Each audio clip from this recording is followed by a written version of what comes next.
Hello everyone. आज की मैं वीडियो में आपको जुलाई 21 एसएफएम एग्ज़ाम सीए फाइनल का जो हुआ था उसके सॉल्यूशन बताऊंगा। ठीक है, मैं पूरा क्वेश्चन नहीं पढ़ूंगा, मैं सिर्फ आपको ब्रीफ करूंगा। आप क्वेश्चन पढ़ सकते हो, आपके पास पेपर होंगे। तो पहला क्वेश्चन क्या था। एक यूएस बेस्ड कंपनी है जो इंडिया में एक्सपोर्ट करती थी, लेकिन अब वो अपनी एक सब्सिडरी कंपनी इंडिया में ओपन करना चाह रही है। तो जो अगर वो सब्सिडरी कंपनी इंडिया में ओपन करेगी तो उसको प्लांट एंड मशीनरी की रिक्वायरमेंट होगी, तो वो 490 मिलियन की उसको आएगी। वर्किंग कैपिटल उसकी 60 मिलियन की लगेगी यूएस डॉलर। और करंटली जो कंपनी थी वो एक्सपोर्ट कर रही थी 2 मिलियन यूनिट्स की एवरी ईयर एट ए सेलिंग प्राइस। ये सेलिंग प्राइस है। ये वेरिएबल कॉस्ट इसकी 50 मिलियन की है। और जो CFO ऑफ द कंपनी है उसने कुछ कॉस्ट को प्रोजेक्ट किया है। कॉस्ट क्या है? वेरिएबल कॉस्ट आएगी 30 की, और ये फिक्स्ड कॉस्ट इसकी 30 की आएगी। तो एलोकेटेड फिक्स्ड कॉस्ट होती है ना, वो कंसीडर कभी भी नहीं करते हैं, तो इसको हम कंसीडर नहीं करेंगे। और जो प्रोजेक्ट की यूज़फुल लाइफ है वो कितनी है? 5 साल की है। प्रोडक्शन कैपेसिटी उसकी 5 मिलियन की होगी। और ये एग्जिस्टिंग है। ये सब प्रपोज्ड था, ये एग्जिस्टिंग है जो वो एक्सपोर्ट करती है ना वो।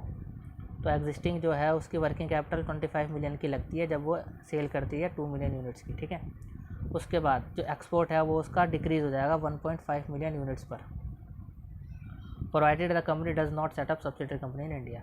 तो ये पढ़ लेना। उसके बाद ये उसका इनकम टैक्स का रेट दे रखा है, ये रिकॉर्ड रेट ऑफ रिटर्न दे रखा है। उसके बाद कह रहा है NPV निकाल दो और बताओ कि प्रोजेक्ट उसको इंडिया में लगाना चाहिए कि नहीं करना। ये आपको एडवाइस करना है। तो इसके लिए सबसे पहले हम क्या निकालेंगे? Cash outflow. तो वो इंडिया में सब्सिडरी वो इस्टेब्लिश करेगी तो 490 की प्लांट मशीनरी आएगी। ये इंक्रीमेंटल वर्किंग कैपिटल है कि अभी 25 लगी रही है, बाद में 60 लगेगी, तो इंक्रीमेंटल कितनी लगेगी? तो माइनस कर लिया 490, इसको तो माइनस करके आएगा वो, तो इनको ऐड करेंगे तो 525 या आउटफ्लो आ जाएगा। उसके बाद इनफ्लो निकालेंगे। इनफ्लो कैसे निकलेगा कि अगर हम एक्सपोर्ट करेंगे तो हमारा कितना इनफ्लो आएगा, और जो हम इंडिया में इन्वेस्टमेंट करेंगे तो उससे हमारा कितना कैश जनरेट होगा, तो दोनों निकाल लेंगे। ये कैसे निकाला? Cash generation by export cell निकालेंगे। वो कितनी सेल करते हैं? 1.5 मिलियन यूनिट्स की सेल कर रहे थे वो, और सेलिंग प्राइस कितना था? 90। ये दिखा देता हूँ आपको फर्स्ट पेज के तरफ।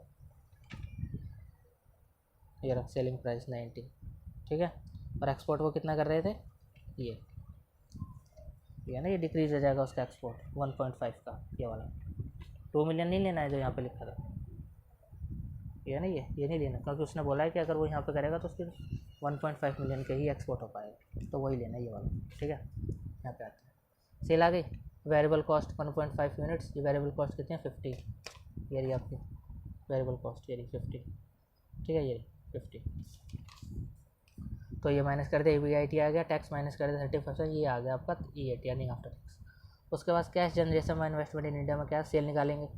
अब सेल कितनी होगी? ये रही 5 मिलियंस की थी, ये रही प्रोडक्शन कैपेसिटी 5 मिलियन की, ये रही। तो सेलिंग प्राइस इनटू ये सेलिंग प्राइस ना 90 वही है, 450 आ गया। वेरिएबल कॉस्ट 30 आएगी, ये रही। इंडिया में प्रोजेक्ट लगाएंगे तो 30 की वेरिएबल कॉस्ट आएगी, तो वो माइनस कर दी। फिक्स्ड कॉस्ट वो भी यहीं पे थी, ये रही 30। फिक्स्ड कॉस्ट एलोकेटेड नहीं लेना, इसको कंसिडर नहीं करना, इसको भूल जाओ। उसके बाद डेप्रिसिएशन। अब जो हमने प्लांट एंड मशीनरी खरीदी है 490 की, उसको 5 सालों में डेप्रिसिएशन मिलेगा, तो डिवाइड कर दिया। 1 साल का कितना मिलेगा? 98 का। EBIT आ गया माइनस करने के बाद इस सेल में से ये तीनों चीज़। फिर टैक्स माइनस कर देंगे, 2 पैट आ जाएगा। फिर डेप्रिसिएशन ऐड कर देंगे, CFAT आ जाएगा।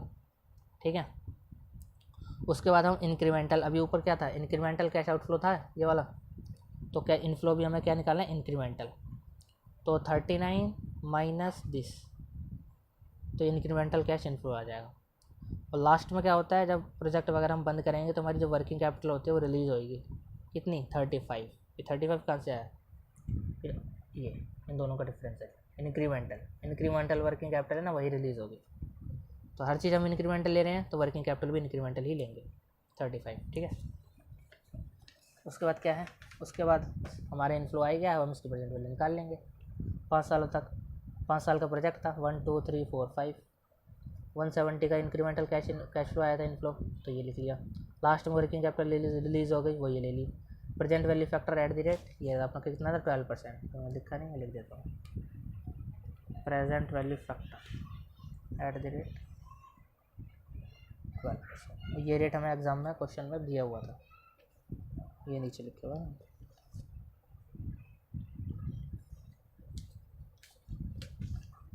ये रहे, तो आपको यही लेने हैं, आप अपनी मर्ज़ी से नहीं निकाल देना, वरना एग्जाम में क्वेश्चन गलत हो जाएगा। जो दिया हुआ है वही लेना है। ये ले लिया, ठीक है। अब आप इसको मल्टीप्लाई कर लेना, मैंने करा नहीं, आप कर लेना, मल्टीप्लाई कर लेना, इन सबको ऐड कर लेना, तो आपका यही आएगा। ये आपका प्रेजेंट वैल्यू इनफ्लो की आ गई, इनफ्लो माइनस आउटफ्लो, तो 525 आएगा ना, आउटफ्लो निकाला था ये बात।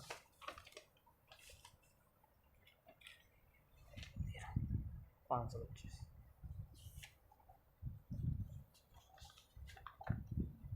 तो माइनस कर दिया, एनपीवी आ गया, एनपीवी पॉजिटिव है, हाँ तो एक्सेप्ट कर लेंगे प्रपोजल, खत्म, सिंपल क्वेश्चन था, 8 नंबर फ्री।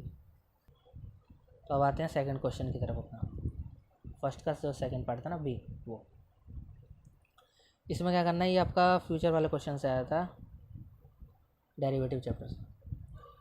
ये बीएससी इंडेक्स है, 25,000 चल रहा है, वैल्यू हमारी पोर्टफोलियो हमारा 50,50,000 की है, ये रिस्क रेट है, डिविडेंड है, बीटा पोर्टफोलियो है। उसके बाद इसने बोला कि इसने फ्यूचर कॉन्ट्रैक्ट बीएससी में index 4 month maturity to has the value portfolio, हमारी जो वैल्यू पोर्टफोलियो हमें इसको हैज करना है। तो आपको पता होगा कि अगर हमने कोई, जैसे कि हमने 50,50,000 की हमने हमारी पोर्टफोलियो, अगर हम इसको फ्यूचर से हैज करना चाहते हैं, तो अगर हम ये बाइंग पोजीशन है तो फ्यूचर में हमें सेलिंग पोजीशन लेनी पड़ेगी, यानी शॉर्ट करना पड़ेगा। और कितनी वैल्यू से, इतनी वैल्यू से करना पड़ेगा नहीं, जो इसका बीटा पोर्टफोलियो से मल्टीप्लाई करेंगे, फिर जो वैल्यू आएगी उतनी वैल्यू को हमें शॉर्ट करना पड़ेगा फ्यूचर में। उसके बाद ये कह रहा है एक फ्यूचर कॉन्ट्रैक्ट का लॉट साइज रखा 50 है, उसके बाद प्राइस ऑफ फ्यूचर कॉन्ट्रैक्ट निकालना है, ठीक है, अभी निकाल लेते हैं। 4 मंथ की मैच्योरिटी थी, याद रखना, ठीक है। देखते हैं, तो सबसे पहले तो मैंने लिख दिया कि जो हमें कितनी वैल्यू को सेल करना पड़ेगा फ्यूचर में, तो वही इसको मल्टीप्लाई कर दिया बीटा से, ये बीटा है, ये वैल्यू पोर्टफोलियो है, इतनी वैल्यू को हमें शॉर्ट करना पड़ेगा, ठीक है। ये फर्स्ट पार्ट है। उसने बोला है प्राइस निकालना है फ्यूचर कॉन्ट्रैक्ट का, कैसे निकालेंगे, अभी कितना चल रहा है प्राइस, 25,000, ये ले लिया 25,000 spot BSc, plus interest add करेंगे, डिविडेंड लेस करेंगे। 25,000 का इंटरेस्ट रेट कितना दे रखा था, देखो ये रहा 9%, ठीक है। 9% कितने महीने का, 4 महीने का, ठीक है, 4 महीने का कॉन्ट्रैक्ट है, माइनस डिविडेंड 6% है डिविडेंड का रेट, ये रहा, वो ये भी 4 महीने का, तो ये हमारा आंसर आ जाएगा 4 मंथ बीएससी फ्यूचर आ जाएगा 25,250, ठीक है। लॉट साइज कितना है, 50 का है, तो हम निकालेंगे सबसे पहले सिंगल कॉन्ट्रैक्ट की वैल्यू की, एक कॉन्ट्रैक्ट की वैल्यू कितनी होगी, लॉट साइज 50 का है, एक की वैल्यू इतनी है, तो इससे मल्टीप्लाई कर देंगे, तो सिंगल कॉन्ट्रैक्ट की वैल्यू आ गई इतनी। हमें कितने कॉन्ट्रैक्ट लेने पड़ेंगे, हमें इतनी वैल्यू की पोजीशन को शॉर्ट करना है, और एक की वैल्यू कितनी है, इतनी है, तो डिवाइड कर लेंगे, तो उतने कॉन्ट्रैक्ट हमें लेने पड़ेंगे, ठीक है। उसके बाद मेन इंपॉर्टेंट इसमें ये है, ये क्या किया हुआ है मैंने, देखते हैं, देखो इस लाइन को पढ़ना दोबारा। We assume that a future contract on the BSE index with 4 month maturity is used to hedge the value of portfolio over next 3 months। 3 महीने बाद, 4 महीने की जो फ्यूचर इंडेक्स है उसको यूज़ करेंगे मैच्योरिटी का 3 महीने बाद। तो ये देखना, the gain on short future position if index turn out to be 22,500 in 3 months. कह रहा 3 महीने बाद जो इंडेक्स है ना वो इतना होगा, लेकिन हमारे तो कॉन्ट्रैक्ट वो कितने का था, 4 महीने का, इसने कब का दिया हुआ है, 3 महीने का, तो हमें 4 महीने बाद पहुँचना है, यानी 1 महीने से इसको आगे लेके जाना है। तो ये रहा 3 महीने 4 महीने, इसको इसने हमें यहाँ का प्राइस दे रखा है, हमें यहाँ पे लाना है, तो 1 मंथ से हमें इसमें इंटरेस्ट ऐड करना पड़ेगा, डिविडेंड लेस करना पड़ेगा, वही किया हुआ मैंने। 22,500 9% इंटरेस्ट 1 महीने का, माइनस 22,500 का 6% डिविडेंड का रेट 1 महीने का, तो ये वही आ गया रेट, ये यहाँ का रेट आ गया 4 मंथ का, ये चाहिए हमें। नेक्स्ट, बस ख़त्म होने वाला है। Calculation of gain on short future, ठीक है।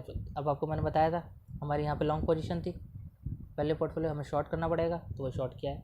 फ्यूचर सेल किया 4 महीने का, कितने कॉन्ट्रैक्ट, 6 कॉन्ट्रैक्ट, एक की वैल्यू ए लॉट कितना था, 50 का लॉट था, और एक का प्राइस कितना था 25,250, जो भी निकाला था मैंने, ये 25,250 ये आया था मेरा पीछे। अब सेल को किससे स्क्वायर कर दे, किससे स्क्वायर ऑफ किससे करते हैं, बाय से, सेल को बाय से काटते हैं, तो बाय करा, 6 कॉन्ट्रैक्ट 50 की वैल्यू, और एक का प्राइस कितना है 4 महीने वाला, जो अभी मैंने निकाला था, पिछले पेज पे दिखा देता हूँ, 4 महीने बाद का ही प्राइस लेना है हमें, ये जो है ये वाला, ठीक है।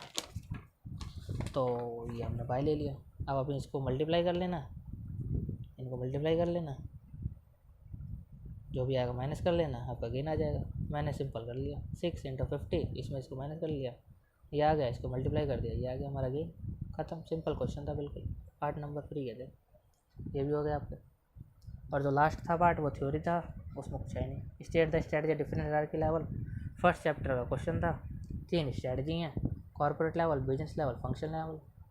इसको आप एक्सप्लेन कर देना अपने लैंग्वेज में, बस सिंपल सा क्वेश्चन था। ये हमारी वीडियो का पार्ट 1 था। इसके बाद हमारे हर क्वेश्चन के अलग अलग पार्ट आएंगे।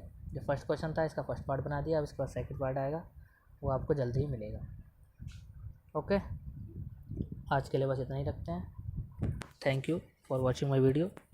अगर आपको वीडियो अच्छी लगे तो लाइक करें, सब्सक्राइब करें चैनल को।